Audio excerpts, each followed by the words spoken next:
오늘 예레미야 14장을 보겠습니다. 지난번에 13장을 마쳤습니다. 14장.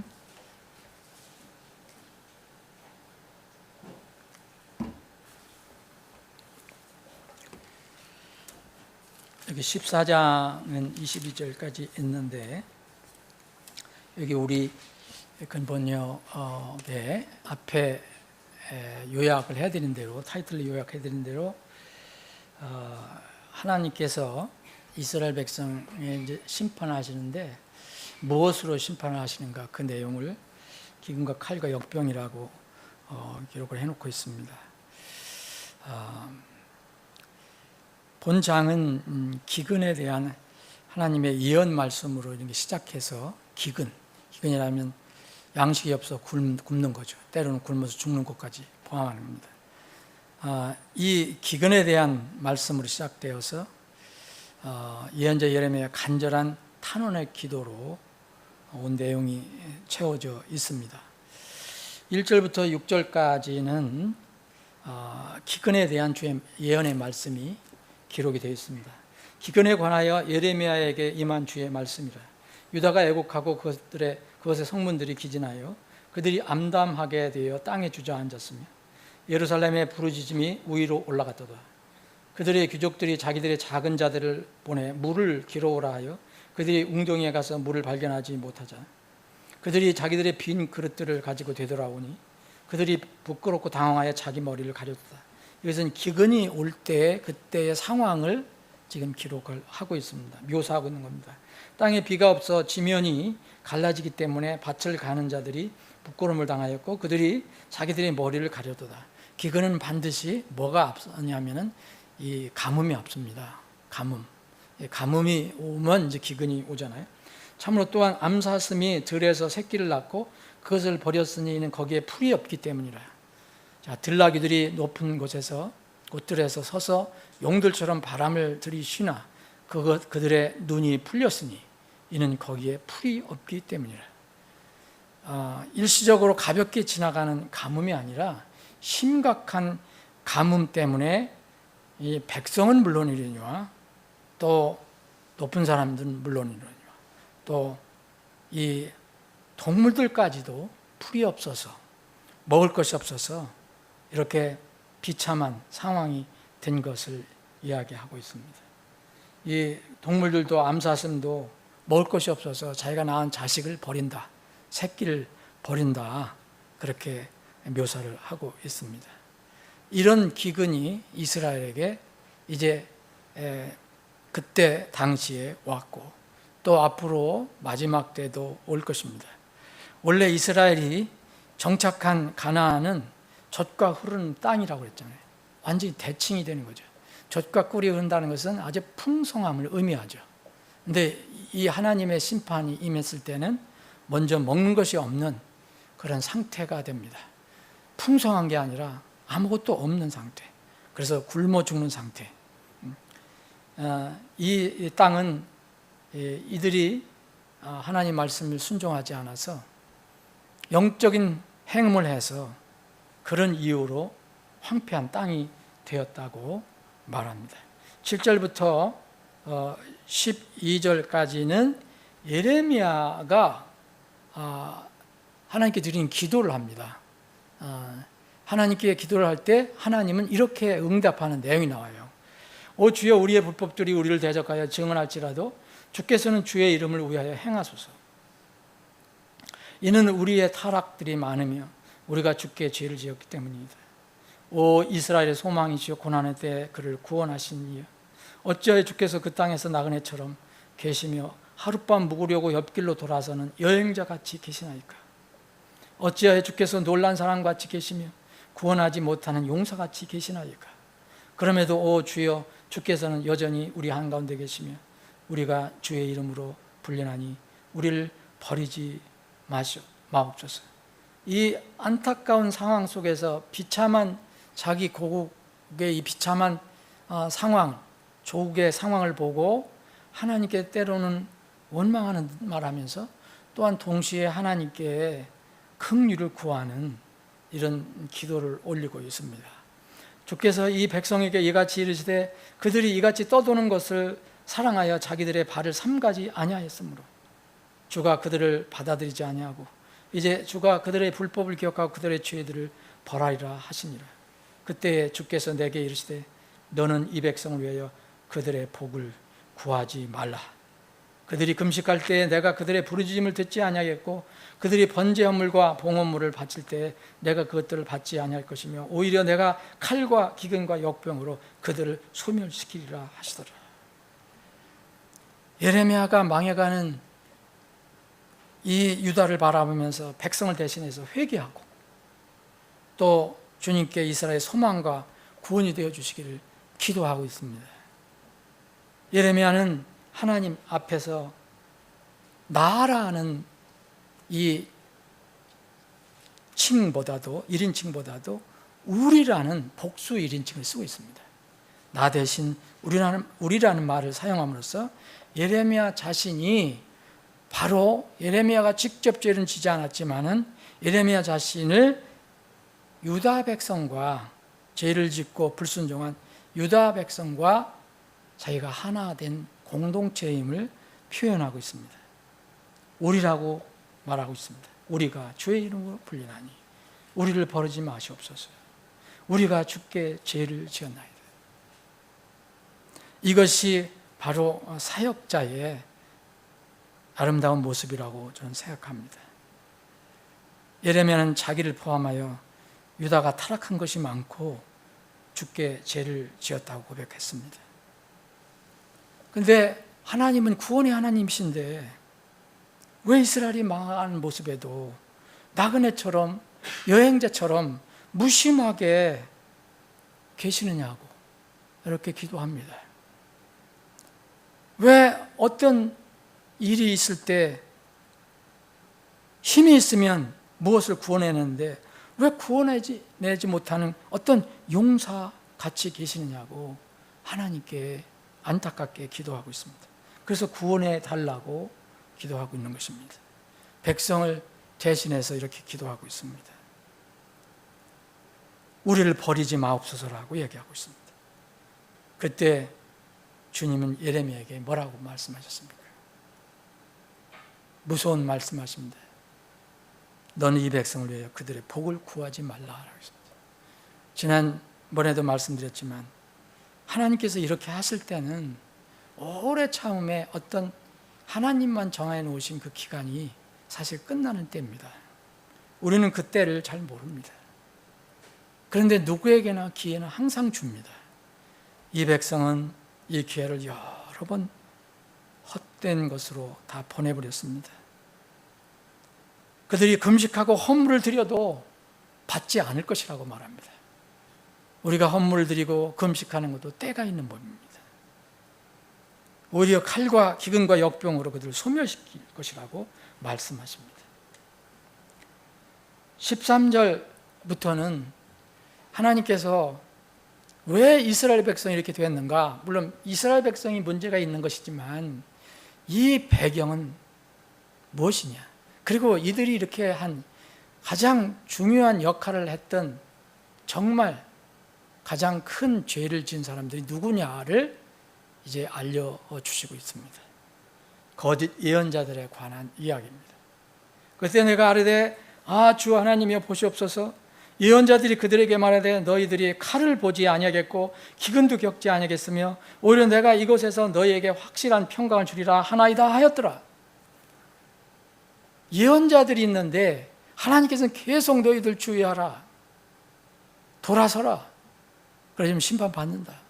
그런데 이 예언자들은 계속 평화를 이야기합니다.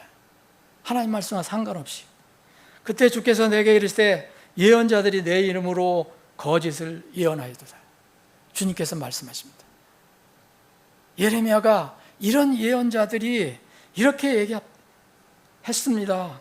우리는 기근도 겪지 아니할 것이고 칼도 보지 아니할 것인데 확실히 하나님께서 우리에게 평강을 주신다고 얘기했습니다. 그때 주님께서 이렇게 말씀하십니다. 예언자들이 내 이름으로 거짓을 예언하였도다. 내가 그들을 보내지 아니하였고 그들에게 명령하거나 말하지도 아니하였거늘 그들은 너희에게 거짓 환상 계시와 점술과 허망한 것과 그들 마음에 속이는 것을 예언하는도다. 그러나 내가 보내지 아니하였는데도 그들이 내 이름으로 예언하여 말하기를 칼과 기근이 이 땅에 없으리라 하는 그 예언자들에 대하여 주가 이같이 말하노라. 칼과 기근으로 그 예언자들이 소멸되리라. 또 그들의 예언을 받은 백성은 기근과 칼 때문에 예루살렘 거리들에 버려지고 곧 그들과 그들의 아내들과 그들의 아들들과 그들의 딸들을 묻어줄 자가 전혀 없으니 이는 내가 그들의 사악함을 그들 위에 쏟아 부을 것이기 때문이다. 주님께서 말씀하신 것은 참 처절합니다. 하나님의 단호한 선언을 듣고 예레미야는 이제는 더 이상 기도하지 마라. 금식해도 내가 안 받을 거고 헌물을 드려도 내가 안 받을 거다. 이런 단호한 선언을 듣고 예레미야는 하나님께서 예언자들을 통해서 이렇게 말씀해 주시지 않았습니까? 예레미야도 예언자입니다. 그런데 이스라엘 땅에는 예언자가 한두 사람 있었던 게 아닙니다. 그래서 예레미야는 그 예언자들은 이렇게 얘기했었습니다. 나에게 하나님께서 주신 것과는 반대로 예언을 했습니다. 그랬을 때 주님께서는 단호하게 그들의 정체를 드러내십니다. 당시 유다에 있었던 예언자들은 하나님의 이름으로 말했지만 거짓 예언을 했던 사람들이었습니다. 하나님은 말씀하십니다. 내가 그들 보낸 적이 없다. 여기 15절 보면 내가 보내지 아니하였다. 내가 보내지 아니했는데 그들이 갔다. 하나님께서 그들에게 명령도 말하지도 아니했는데 그들은 백성에 가서 하나님께서 이렇게 말씀하셨다 하면서 하나님께서 예레미야에 주신 말씀 반대로 예언을 했습니다. 우리 이스라엘 역사를 보면 북왕국이나 남왕국에 예언자들이 참 많이 있었는데 모두 하나님께서 세우신 예언자들이 아니었습니다. 자기 스스로 예언한 사람들이 너무 많았습니다. 하나님께서 보내지도 않고 임명도 안 하시고 말하지도 않으셨는데 그들은 하나님의 이름을 빌려서 도용한 거죠. 도용해서 예언했습니다. 그들이 한 예언의 특성은 이렇습니다. 공통점입니다. 다 듣기에 좋았습니다. 참 예언자가 전하는 말은 사람들의 귀에 다 거슬렸습니다. 그들의 육신이 싫어했습니다. 이 거짓 예언자들은 다 좋은 얘기만 했습니다.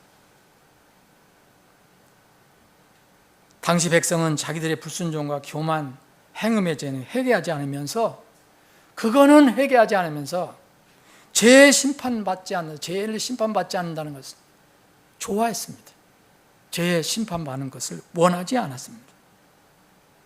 그래서 그러한 백성의 마음을 맞추기 위해서 거짓 예언자들이 그렇게 활동을 한 겁니다.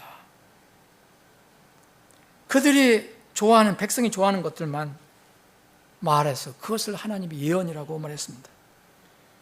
그 예언을 받은 백성, 예레미야의 예언을 받은 백성이 아니고 그 거짓 예언자들의 예언을 받은 백성은 앞으로 어떻게 될 것이냐, 주님 말씀하셨잖아요. 16절에 다 너희들 버려질 것이다. 예루살렘 거리에. 이때 거짓 예언자들이 사용한 것이 거짓 환상이죠. 14절 보면 거짓 환상 나오죠. 환상 계시 나오죠. 점술 나오죠. 험한 것, 속이는 것이라 했습니다. 그 거짓 예언은 칼과 기근으로 심판을 받을 것이라고 하는 하나님 말씀 반대로 칼과 기근이 이 땅에 없을 것이라고 말했습니다. 그래서 그 거짓 예언자들은 바로 그들이 없을 것이라고 한 그 칼과 기근으로 심판을 받습니다. 15절 뒤에 보면 칼과 기근으로 소멸되리라, 거짓 예언자들이 소멸되리라고 기록하고 있습니다. 사랑하는 여러분, 우리는 성경을 믿는 사람들입니다. 성경을 믿는 것은 하나님 말씀을 믿는 겁니다. 세상 말과 세상 상황과 달라도 우리는 하나님 말씀을 믿는 겁니다. 이 세상에는 거짓 예언이 많습니다. 거짓 대언도 많습니다. 거짓 예언 문제는 이스라엘 문제로 끝난 것이 아닙니다. 오히려 마지막 때가 가까울수록 이 문제는 더 심각합니다. 공생애 시 예수님께서도 거짓 예언자들에 대해서 반복적으로 경고하신 거 여러분들 아실 겁니다. 거짓 예언자 조심하라. 거짓 예언자, 거짓 교사 정말 조심하라고 말씀하셨습니다. 마태복음, 마가복음, 누가복음, 그리고 이 주님의 가르침을 받은 사도들도 반복적으로 이 경고를 줬습니다. 바울과 또 베드로 사도도, 여러분 바울이 쓴 서신과 베드로가 쓴 서신도 읽어보시면 여기에 거짓 사도들, 거짓 교사들이 나옵니다. 사도 요한도 요한 1서에 그리고 요한 계시록에 거짓 예언자들을 기록을 하고 있습니다. 지금 우리가 살고 있는 이 시대의 기독교계도 심각합니다. 성경 말씀을 기준으로 보면 심각합니다. 세상 기준으로 보면 다 똑같은 것처럼 보입니다. 사실 현대 기독교의 많은 부패와 불의 문제는 대부분 이 문제에서 나온다고 저는 생각합니다. 이 거짓 예언자 문제를 해결하지 않으면 기독교의 뿌리 깊은 배도와 교만의 죄 문제는 해결될 수 없습니다. 아무리 멋있게 설교를 하도, 아무리 명망 있는 사람이 얘기해도 성경이 아닌 것, 성경을 묘하게 꾸며서 말하는 것은 다 거짓 예언이고, 그런 사람들은 거짓 예언자입니다. 초대기 교회에 있었던 거짓 형제, 거짓 증인도 거짓 형제들이 왜 나왔습니까? 거짓 증인들이 왜 나왔습니까? 거짓 예언자들, 거짓 교사들의 사역의 열매로 나타난 것이라고 저는 생각합니다. 거짓 예언자들이 하는 것은 진리는 알면서도 상황과 타협으로 의도적으로 거짓말을 하는 것이 있을 것이고, 또 그렇지 않으면 스스로 자기들도 속아서 그렇게 하는 것일 수도 있을 것입니다. 어떤 것이든 결국 그것은 사람을 속이는 겁니다. 그래서 주님은 마지막 때 제자들에게 주신 말씀 가운데 첫 번째 경고가 거짓 예언자, 거짓 교사들과 연결된 게 있어요. 그것은 속지 말랍니다. 가장 큰 경고가 속지 말라는 겁니다. 이걸 반복적으로 말씀하신 거 여러분들 아실 겁니다. 세상 끝에 표적이 뭐가 있겠느냐, 주님께서 그랬을 때 예수님께서는 너희를 속이지 못하도록 주의하라 그랬어요. 제일 먼저. 또 많은 거짓 예언자들이 일어나서 사람들 속일 것이다. 그리고 거짓 그리스도들과 거짓 예언자들이 심지어 큰 표적과 이적들을 행해서라도 사람들을 속일 것이고, 할 수 있으면 택한 자까지더라도 속이려고 할 것이다. 얼마나 마지막 때에 이 거짓 말씀이 많이 횡행하는지 성경을 비춰보지 않으면 알 수 없습니다. 그것이 말이 맞는지 안 맞는지. 거짓 예언자는 하나님 말씀 대신 거짓을 말하는 사람들. 근데 놀랍게도 하나님 보내지 않았는데 자기 이름으로 말합니다. 18절부터 22절까지는 예레미야의 한탄과 포기하지 않는 소망의 기도가 기록되어 있습니다. 17절 제가 읽겠습니다. 그러므로 너는 이 말을 그들에게 이르라. 내 눈이 밤낮 눈물을 흘리고 그치지 아니하리니 이는 내 백성의 처녀딸이 큰 파손과 심한 타격을 부서졌기 때문이라. 내가 들로 나가면 그때 칼에 죽은 자들을 보는도다. 또 내가 도시로 들어가면 그때 기근으로 병든 자들을 보는도다. 참으로 예언자와 제사장 둘 자기들이 모르는 땅으로 돌아다닌도다. 유리방황한다는 거죠. 제사장들까지 주께서 유다를 완전히 거절하셨나이까? 주의 혼이 시온을 싫어하셨나이까? 어찌하여 주께서 우리를 치시고는 우리를 위한 치유가 없나이까? 우리가 평강을 바랐으나 좋은 것이 없고 치유의 때를 바랐으나 고난을 보나이다. 오 주여, 우리의 사악함과 우리 조상들의 불법을 우리가 인정하나이다. 이는 우리가 주께 죄를 지었기 때문이다. 우리를 미워하지 마소서. 주의 이름을 위하여 주의 영광의 왕자를 욕되게 하지 마소서. 우리와 맺으신 주의 언약을 기억하시고 깨뜨리지 마소서. 이방인들의 헛된 것들 가운데 비를 내리게 할 수 있는 것 어떤 것이 있나이까? 또 하늘들이 소나기를 내릴 수 있으리까? 오 주 우리 하나님이여, 그리 하실 이는 바로 주가 아니시나이까? 그러므로 우리가 주를 기다리리니 이는 주께서 이 모든 것을 만드셨기 때문이다. 예레미야 예언자는 조국 유다의 비참한 모습을 보고 밤낮 눈물을 흘리는 눈물의 예언자가 되었습니다. 그런데 그는 유다의 비참한 모습 중에서도 유다의 영적 지도자인 예언자와 제사장이 자기들이 모르는 땅에서 유리방황할 것이다 모습을 기록했습니다. 18절에 붙잡혀간 사람들이 제사장도 많았습니다. 소위 거짓 예언자들 많았습니다. 예레미야는 주께서 유다를 완전히 거절하셨나이까 하면서 하나님은 치유하시는 하나님이신데, 고치시는 하나님이신데 왜 우리 유다를 치료하지 않으셨냐, 왜 유다를 위한 치유가 없느냐고 안타깝게 부르짖고 있습니다. 예레미야는 주님께서 출애굽한 이스라엘 백성에게 그들의 질병을 치료하시는 주님이라고 주님께서 스스로 말씀하신 것을 한 겁니다. 출애굽기 15장에 보면 내가 너를 치유하는 주라 그렇게 말씀하셨습니다. 그래, 이 에집트에 있는 모든, 너희들이 내 명령을 따르면 에집트에 있는 모든 이 질병들을 다 내가 너희들에게 오지 않게 하고 치료하겠다고 말씀하셨습니다. 여러분, 예레미야 예언자가 이렇게 한탄할 때 주님께서 말씀하신 치유 약속의 조건을 모르고 말한 것이 아닙니다. 치유의 약속의 조건은 순종입니다. 그들이 순종할 때 치유하신다고 했습니다. 그것을 모르는 것이 아니라 유다 모습이 너무 비참하고 안타까워서 하나님께 매어 달리는 기도를 한 겁니다. 사랑하는 여러분, 여러분들은 이런 어떤 어려운 처지에 놓인 사람이나 어떤 상황에 있는 사람을 위해서 이렇게 기도해 본 적이 있습니까? 예언자는 이러한 상황이 하나님께서 아무 뜻도 없이 허락하신 상황이 아니라 유다의 사악함과 불법을 자기들이 인정하면서 그들이 주님께 죄를 지었기 때문에 받은 심판이라고 그렇게 하나님께 간절히 호소도 했지만 또 자백을 합니다. 우리 조상들의 불법을 우리가 인정합니다. 우리가 죄를 지었기 때문입니다 라고 이렇게 말하고 있습니다.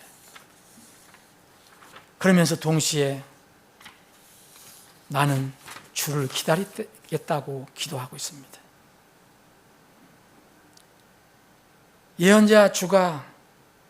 예언자가 예레미야가 주를 기다리겠다고 한 이유 중에 하나로 제시한 것은 특이한 것이 있습니다. 긍휼과 사랑이 많은 하나님, 보편적으로 하나님이라 하잖아요. 그런데 여기에 주 우리 하나님이라고 말합니다. 주 우리 하나님이라고 하면서 이 하나님이 바로 가뭄에 말라가는 유다 땅이 기다린 비와 소나기를 포함해서 세상의 모든 자연세계를 만드신 그 분이라는 것을 강조하고 있습니다. 22절에 보면 우리가 이런 분을 어디서 찾을 수 있겠습니까? 하나님이 온 세상을 만드신 분이시라면 세상 속의 모든 것이 있는 것들이 모두 그분의 피조물이고 우리도 그분의 피조물입니다. 이스라엘도 그분의 피조물이고 여러분들과 저도 그분의 피조물입니다. 그렇다면 그 창조자 하나님이 우리의 아버지가 되고 우리는 그분의 자녀가 되었는데 아버지가 만드신 세상 속에 사는 우리 자녀들이 무엇을 걱정할 필요가 있겠는가? 이런 교훈을 여기서 우리가 얻을 수 있습니다. 하늘 아버지께서 예레미야가 부르짖는 마음을 모르시겠습니까? 하늘 아버지께서 우리의 문제를 모르시겠습니까? 아버지께서 우리의 눈물의 기도를 듣지 않으시겠습니까? 공중의 날짐승들도 먹인다고 하셨고 들의 풀도 그리고 백합화도 다 아름답게 가꾸신다고 하시는 분인데 너희는 하물며 얼마나 더 하나님께서 은혜를 주시냐고 말씀하셨습니다.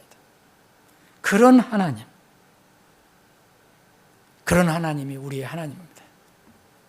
그런 하나님이 이스라엘 하나님입니다. 그런데 이스라엘은 때를 넘겼습니다. 우리는 우리 앞에 때가 남아 있습니다.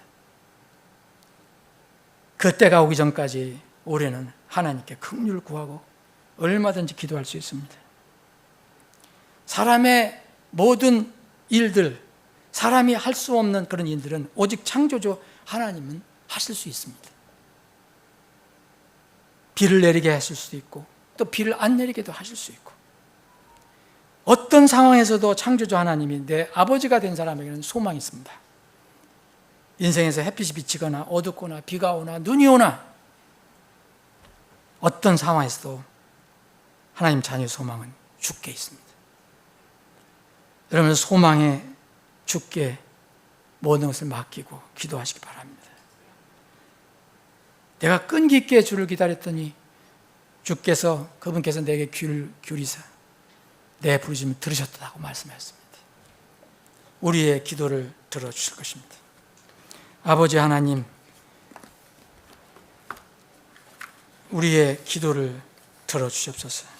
지금 이 자리에서 기도드리는 그 기도를 들어주시고 주님의 때와 계획 가운데서 이루어 주시옵소서. 예수님의 이름으로 기도합니다. 아멘.